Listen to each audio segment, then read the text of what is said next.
ഈ അഗ്നികോണിൽ ഉള്ള ഏതൊരു പ്രവർത്തനവും നമ്മൾ കൃത്യമായി ചെയ്തില്ല എന്നുണ്ടെങ്കിൽ നമുക്ക് അവിടെ സാമ്പത്തിക പ്രശ്നങ്ങൾ ഉണ്ടാവും, അല്ലെങ്കിൽ വലിയ കടബാധ്യതകൾ ഉണ്ടാവും. സൗത്ത് ഈസ്റ്റിൽ ഉണ്ടാകുന്ന പ്രശ്നങ്ങൾ വളരെ വലുതാണ്. അത് വലിയ വലിയ കടബാധ്യതകളിലേക്ക് കൊണ്ടുപോകാനായിട്ട് കാരണമാകും. സൗത്ത് ഈസ്റ്റിൽ അകത്തും ടോയ്ലറ്റ് ഇല്ല, പുറത്തും ടോയ്ലറ്റ് ഇല്ല. നിങ്ങളുടെ സെപ്റ്റിക് ടാങ്ക് എവിടെ ഇരിക്കുന്നത്? അത് സൗത്ത് ഈസ്റ്റ് കോർണറിലാണ് സാറേ സെപ്റ്റിക് ടാങ്ക് ഇരിക്കുന്നത്.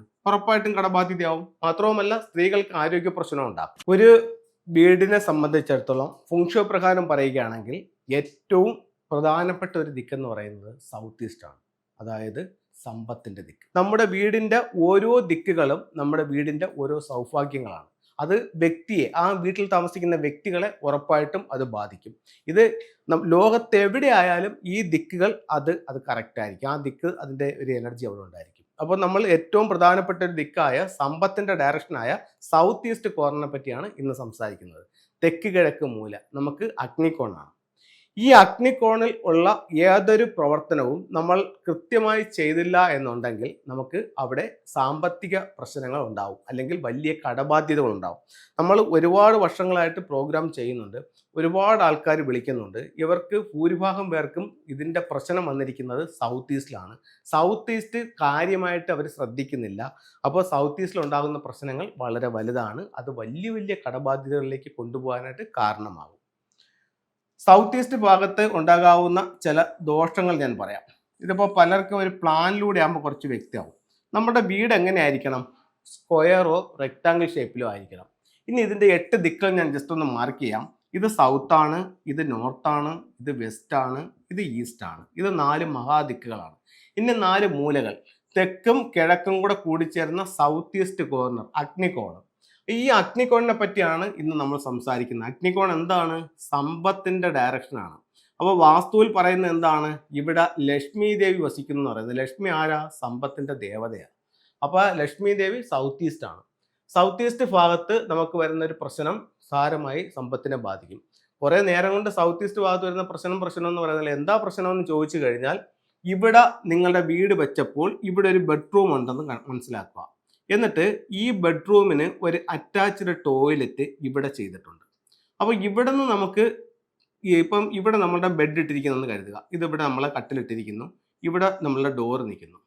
അപ്പോൾ ഇവിടെ കട്ടിൽ വെച്ച് കിടക്കുകയാണ്. അപ്പോൾ ഈ വ്യക്തിയെ സംബന്ധിച്ചിടത്തോളം ഇവിടെ ചെന്നിട്ടാണ് ഈ ടോയ്ലറ്റിലേക്ക് കിടക്കുന്നത്. അപ്പം ഞാൻ പ്രോഗ്രാമിൽ പറയുന്നു, സൗത്ത് ഈസ്റ്റ് ഭാഗത്ത് ടോയ്ലറ്റ് പാടില്ല, അത് നിങ്ങൾക്ക് സാമ്പത്തിക പ്രശ്നം ഉണ്ടാക്കും. അപ്പോൾ ഈ വീട്ടിൽ താമസിക്കുന്ന വ്യക്തി പ്രോഗ്രാം കേട്ടു എന്ന് കരുതുക. അപ്പോൾ ഇദ്ദേഹം വന്നിട്ട് പറയും, എന്നെ വിളിച്ചിട്ട് പറയും, സാർ എൻ്റെ ടോയ്ലറ്റ് സൗത്ത് ഈസ്റ്റിലല്ല. സൗത്ത് ഈസ്റ്റ് എന്ന് പറയുന്ന അദ്ദേഹം പറയുന്നത് എവിടെയാണ്? ഈ ഭാഗമാണ് സൗത്ത് ഈസ്റ്റ്, അതായത് ഈ ഒരു മൂലയാണ് സൗത്ത് ഈസ്റ്റ് അദ്ദേഹം പറയുന്നത്. അപ്പോൾ ഇത് വിട്ടിട്ടാണ് ഈ ടോയ്ലറ്റ് നിൽക്കുന്നത്. ഈ പ്രശ്നം എന്നെ ബാധിക്കുമോ എന്ന് ചോദിച്ചു കഴിഞ്ഞാൽ ഉറപ്പായിട്ടും ബാധിക്കും. എന്തുകൊണ്ട് ബാധിക്കും എന്ന് ചോദിച്ചു കഴിഞ്ഞാൽ, വീടിനെ കറക്റ്റ് 9 നമ്മൾ ഡിവൈഡ് ചെയ്യും. വീടിനെ കറക്റ്റ് 9 ഡിവൈഡ് ചെയ്യുമ്പോൾ ഈ രീതിയിലാണ് വീടിനെ 9 ഡിവൈഡ് ചെയ്യുന്നത്. അപ്പോൾ ഇതിന്റെ സൗത്ത് ഈസ്റ്റ് എന്ന് പറയുന്ന ഈ ഒരു മൂല മാത്രമാണോ? അല്ല, ഇതിന്റെ 8 ഭാഗം സൗത്ത് ഈസ്റ്റ് ആണ്. അപ്പൊ അതിനകത്ത് ഈ ടോയ്ലറ്റ് ഉണ്ടോ? ഉണ്ട്. ഉറപ്പായിട്ടും അവിടെ സാമ്പത്തിക പ്രശ്നം ഉണ്ടാവും. ഇത് ഒരു കാര്യം. ഇനി രണ്ടാമത്തെ കാര്യത്തിലേക്ക് പോവുകയാണ്. ഇദ്ദേഹത്തിന്റെ വീട്ടിൽ ഇവിടെ ഒരു പ്രശ്നമില്ല, വീട്ടിൽ ഇവിടെ ഒരു ടോയ്ലറ്റ് ഇല്ല.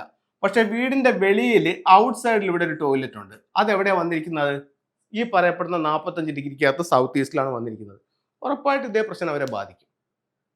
അപ്പോൾ ഇത് കണ്ടുകൊണ്ടിരിക്കുന്ന ഒരാൾ വിളിച്ചിട്ട് പറയുന്നത്, സാറേ എൻ്റെ സൗത്ത് ഈസ്റ്റിൽ അകത്തും ടോയ്ലറ്റ് ഇല്ല, പുറത്തും ടോയ്ലറ്റ് ഇല്ല. നിങ്ങളുടെ സെപ്റ്റിക് ടാങ്ക് എവിടെ ഇരിക്കുന്നത്? അത് സൗത്ത് ഈസ്റ്റ് കോർണറിലാണ് സാറേ സെപ്റ്റിക് ടാങ്ക് ഇരിക്കുന്നത്. ഉറപ്പായിട്ടും കടബാധ്യതയാവും. മാത്രവുമല്ല, സ്ത്രീകൾക്ക് ആരോഗ്യ പ്രശ്നം ഉണ്ടാക്കും. അപ്പോൾ അടുത്തൊരാൾ കണ്ടിട്ട് പറയുന്നു, സാർ എൻ്റെ സൗത്ത് ഈസ്റ്റിൽ ടോയ്ലറ്റ് ഇല്ല, സെപ്റ്റിക് ടാങ്ക് ഇല്ല, കിണർ സൗത്ത് ഈസ്റ്റിലാണ് ഇരിക്കുന്നത്. അതെന്നെ ബാധിക്കുമോ സാർ? ഉറപ്പായിട്ടും ബാധിക്കും. കിണറല്ല സാർ, ബോർവെല്ലാണ്, അത് ബാധിക്കുമോ? ഉറപ്പായിട്ടും ബാധിക്കും. അടുത്ത അവസാന ഘട്ടത്തിൽ ഒരാൾ വിളിച്ചിട്ട് പറയുന്നു, സാർ എൻ്റെ സൗത്ത് ഈസ്റ്റ് ഭാഗത്ത് എനിക്ക് വീട്ടിനകത്ത് ടോയ്ലറ്റ് ഇല്ല, വീട്ടിന് പുറത്ത് ടോയ്ലറ്റ് ഇല്ല, അവിടെ സെപ്റ്റിക് ടാങ്ക് ഇല്ല, കിണറില്ല, എനിക്ക് കടുത്ത സാമ്പത്തിക ബാധ്യതയുണ്ട്. അങ്ങനെയാണെന്നുണ്ടെങ്കിൽ ആ വീടിൻ്റെ സൗത്ത് ഈസ്റ്റ് ഇദ്ദേഹത്തിന് കാണത്തില്ല. അദ്ദേഹത്തിൻ്റെ വീട് എടുക്കുമ്പോൾ ഈ പറയപ്പെടുന്ന ഒരു മൂല്യം അദ്ദേഹത്തിന് ഇല്ല. അങ്ങനെയാണെങ്കിൽ എന്ത് സംഭവിക്കും? ഇവിടെ മിസ്സിങ് ആയില്ലേ? ഇവിടെ മിസ്സിങ് ആകുമ്പോഴത്തേക്ക് പറഞ്ഞാൽ സൗത്ത് ഈസ്റ്റ് ഇദ്ദേഹത്തിന് ഇല്ല. അപ്പോൾ വീടിന്റെ സൗത്ത് ഈസ്റ്റ് നഷ്ടപ്പെട്ടു പോയ വീടാണ്. അവിടെയും ഇതേ പ്രശ്നം തന്നെ ബാധിക്കും. അപ്പോൾ നമുക്ക് പല തരത്തിലുള്ള വാസ്തുദോഷങ്ങളാൽ നമ്മൾ അനുഭവിക്കേണ്ടി വരും. അപ്പം അത് എന്താണെന്നുള്ളത് നമ്മൾ മനസ്സിലാക്കിയിട്ട് അതിന് ക്യൂർ ചെയ്ത് പോവുകയാണെന്നുണ്ടെങ്കിൽ നമുക്ക് പ്രശ്നങ്ങളില്ലാതെ മുന്നോട്ട് പോകാനായിട്ട് സാധിക്കും.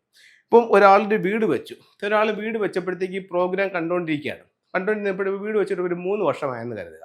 ഇദ്ദേഹത്തിന് യാതൊരുവിധ പ്രശ്നങ്ങളും ഇല്ല, സ്മൂത്തായിട്ട് മുന്നോട്ട് പോവുകയാണ്. പക്ഷേ ഇദ്ദേഹം കേൾക്കുമ്പോൾ ഈ പല കാര്യങ്ങളും ഇദ്ദേഹത്തെ ബാധിച്ചിട്ടുണ്ട്. അവിടെ ഒരു ടോയ്ലറ്റ് വന്നിട്ടുണ്ട്, ഇവിടെ ഒരു മിസ്സിങ് വന്നിട്ടുണ്ട്, അവിടെ ഒരു സെപ്റ്റിക് ടാങ്ക് വന്നിട്ടുണ്ട്. പക്ഷേ ഇദ്ദേഹത്തിന് ഇതൊന്നും ബാധിക്കുന്നില്ല. അപ്പോൾ ഇദ്ദേഹം പറയും എന്നെ ഇതൊന്നും ബാധിക്കുന്നില്ല, ഇതൊക്കെ വെറുതെ പറയുന്നതായിരിക്കും എന്നും പറഞ്ഞ് ഇദ്ദേഹം മുന്നോട്ട് പോകും. ചിലപ്പം ഇദ്ദേഹത്തിന് വ്യക്തിപരമായിട്ട് നല്ലൊരു ടൈം ആയിരിക്കും. ഒരു 3-5 വർഷം കഴിയുമ്പോൾ ഇദ്ദേഹത്തിൻ്റെ ടൈം അങ്ങ് മോശമാവും. ടൈം അങ്ങ് മോശമാകുമ്പോൾ വീടിൻ്റെ വാസ്തു ഓൾറെഡി മോശമാണല്ലോ. അപ്പോൾ ഇദ്ദേഹത്തെ പെട്ടെന്ന് ഇത് ബാധിക്കാനുള്ള സാധ്യതയുണ്ട്. അപ്പോൾ ഇതൊക്കെ നമ്മൾ തള്ളിക്കളയാതെ അങ്ങനെ എന്തെങ്കിലും ഉണ്ടെങ്കിൽ ഇപ്പോഴേ അതിനെ റെമഡി ചെയ്ത് പോവുകയാണെങ്കിൽ ഒരു ദോഷ സമയം നമുക്ക് വരുമ്പോഴും ഈ വാസ്തുദോഷം നമ്മളെ ബാധിക്കാതെ മുന്നോട്ട് പോകാനായിട്ട് നമുക്ക് സാധിക്കുന്നതാണ്. നമുക്ക് ചില ഫെങ്ഷുയി ടൂളുകളിലേക്ക് പോകാം. അപ്പോൾ ഫെങ്ഷുയി പ്രകാരം ഓരോ ദോഷങ്ങൾക്കും ഓരോ ടൂളുകൾ അവർ പറയുന്നുണ്ട്. ഒരു പ്രശ്നത്തിന് പൂർണ്ണ പരിഹാരം ഇതാകുന്നില്ല എന്നുണ്ടെങ്കിലും ആ പ്രശ്നത്തെ പരമാവധി ലഘൂകരിക്കാനും സൗഭാഗ്യത്തെ പരമാവധി വർദ്ധിപ്പിക്കാനും ചൈനീസ് വാസ്തുകലയായ ഫെങ്ഷുയിലൂടെ സാധിക്കും. ഇത് നമുക്ക് ഭാരതത്തിൽ മാത്രമല്ല, ലോകത്ത് എവിടെയും ഇത് വർക്ക് ചെയ്യും. ഇപ്പം നമുക്ക് ഒരുപാട് എല്ലാ രാജ്യങ്ങളിലും ഫെങ്ഷുയി ഉപയോഗിക്കുന്നുണ്ട്. അവർക്കെല്ലാം അതിൻ്റെതായിട്ടുള്ള റിസൾട്ടുമുണ്ട്. ഇത് ചൈനയുടെ സയൻസ് ആണെന്ന് പറഞ്ഞ് അവർക്ക് മാത്രമേ ഇതിൻ്റെ റിസൾട്ട് കിട്ടൂ, അല്ലെങ്കിൽ ഇത് ചൈനയിൽ മാത്രമേ വർക്ക് ആവൂ എന്നൊന്നുമില്ല. ലോകത്ത് എവിടെ ഉപയോഗിച്ചാലും നമുക്കിൻ്റെ റിസൾട്ട്. ഇപ്പോൾ കേരളത്തിൽ തന്നെ ഒരുപാട് ആൾക്കാർ ഫെങ്ഷുയി ഉപയോഗിക്കുന്നുണ്ട്, നല്ല റിസൾട്ടുണ്ട്. ഒരുപാട് ആൾക്കാർ ഇപ്പം നമ്മളെ തന്നെ വിളിച്ചിട്ട് ഒരുപാട് ആൾക്കാർ പറയുന്നുണ്ട്, സാർ പറഞ്ഞ പല കാര്യങ്ങളും ഞാൻ പരീക്ഷിച്ച് നോക്കി, എനിക്ക് ഒരുപാട് റിസൾട്ട് കിട്ടിയിട്ടുണ്ട്. വിവാഹം നടക്കാത്തവർക്ക് വിവാഹം നടന്നിട്ടുണ്ട്. പിന്നെ വാസ്തുദോഷങ്ങൾ മൂലം കുട്ടികളില്ലാത്തവർക്ക് കുട്ടികളായിട്ടുണ്ട്. അതുപോലെ തന്നെ വീട് വെക്കാനായിട്ട് ഇതിനകത്ത് പിന്നെ മെറ്റൽ ടോട്ടേഴ്സിനകത്ത് എഴുതി വെച്ചു, വീടായി, അങ്ങനെ ജോലി കിട്ടി, അല്ലെങ്കിൽ ജോലിയിൽ പ്രൊമോഷനായി, ഇന്ന ടൂള് വെച്ചപ്പോൾ ജോലിയിൽ പ്രൊമോഷനായി. അങ്ങനെ ഒരുപാട് ആൾക്കാർ പല തരത്തിലുള്ള റിസൾട്ടുകളും നമ്മളെ വിളിച്ച് പറയുന്നുണ്ട്. അതിനെല്ലാം നന്ദി. നമുക്ക് ചില ടൂളുകളിലേക്ക് നോക്കാം. ഒരു വീട്ടിൻ്റെ അല്ലെങ്കിൽ ഒരു ഓഫീസിൻ്റെ കലഹം ഒഴിവാക്കാനായിട്ട് നമുക്ക് എന്ത് ടൂൾ ഉപയോഗിക്കാം? ഇത് റൂസ്റ്റർ എന്ന് പറയുന്ന ഒരു സ്റ്റാച്യു ആണ്. ഇത് നിങ്ങളുടെ ഓഫീസിൻ്റെ വെസ്റ്റ് ഭാഗത്ത് വെക്കുന്നത് ഓഫീസിലെ മറ്റ് സ്റ്റാഫുകൾ തങ്ങളിലുള്ള നിങ്ങളുമായിട്ടുള്ള കലഹം ഒഴിവാക്കാനായിട്ട് നല്ലൊരു ടൂളായി ഇത് ഫെങ്ഷുയിൽ കണക്കാക്കും. ഭാര്യ ഭർത്താവും തങ്ങളുള്ള കലഹം, അഭിപ്രായ വ്യത്യാസങ്ങൾ, അതിന് എന്ത് ചെയ്യാം സാറേ എന്ന് ചോദിച്ചാൽ ഇത്തരത്തിലുള്ള ഒരു മിസ്റ്റിക് നോട്ട് ബെഡ്റൂമിൻ്റെ തെക്ക് പടിഞ്ഞാറ് ഭാഗത്ത് പ്ലേസ് ചെയ്യാം. അതുപോലെ തന്നെ ഇതിൻ്റെ ചെറിയൊരു ഫോട്ടോ എടുത്തിട്ട് നിങ്ങളുടെ ബെഡിൻ്റെ അടിയിലിട്ട് കിടക്കാം. ഇത് കപ്പിൾസിൻ്റെ ഐക്യം കൂട്ടാനും കലഹം ഒഴിവാക്കാനും നല്ലൊരു ടൂളാണ്. സാറേ കുട്ടി നല്ലതുപോലെ പഠിച്ചുകൊണ്ടിരുന്നതാണ്, ഇപ്പോൾ പഠിക്കുന്നില്ല, അപ്പോൾ പഠിത്തത്തിന് ഇമ്പ്രൂവ്മെൻ്റ് ഉണ്ടാകാൻ വേണ്ടിയിട്ട് എന്തെങ്കിലും ഒരു ടൂൾ ഫംഗ്ഷൻ ഉണ്ടോ എന്ന് ചോദിച്ചു കഴിഞ്ഞാൽ ഇത്തരത്തിലുള്ളൊരു എഡ്യൂക്കേഷൻ ടവർ അല്ലെങ്കിൽ പഗോഡ ടവർ പഠിക്കുന്ന ടേബിളിൻ്റെ നോർത്ത് ഈസ്റ്റ് ഭാഗത്ത് വയ്ക്കാം. അതുപോലെ തന്നെ സ്വീകരണ മുറിയുടെ വടക്ക് കിഴക്ക് ഭാഗത്തും ഇത് വയ്ക്കാവുന്നതാണ്. അപ്പോൾ എല്ലാവർക്കും എല്ലാ ഐശ്വര്യങ്ങളും ഉണ്ടാവട്ടെ എന്ന് പ്രാർത്ഥിച്ചുകൊണ്ട് നിർത്തുന്നു. നന്ദി, നമസ്തേ.